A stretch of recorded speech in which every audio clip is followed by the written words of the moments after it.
How to fix Instagram sound problem on Android phone. Hello guys, in today's video I'm gonna show you how to fix Instagram sound problem on Android phone. First, then open settings and then scroll down until you find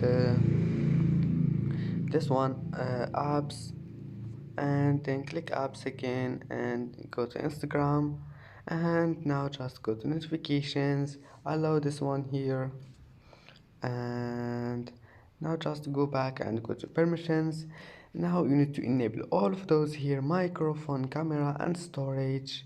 And then go to data usage, enable background data. If you found it like that, click on it, and now storage, clear cache, and then click force stop and go try again. And if your problem does, and if that doesn't fix your problem, just restart your phone and your problem will be fixed. And see you in the next video.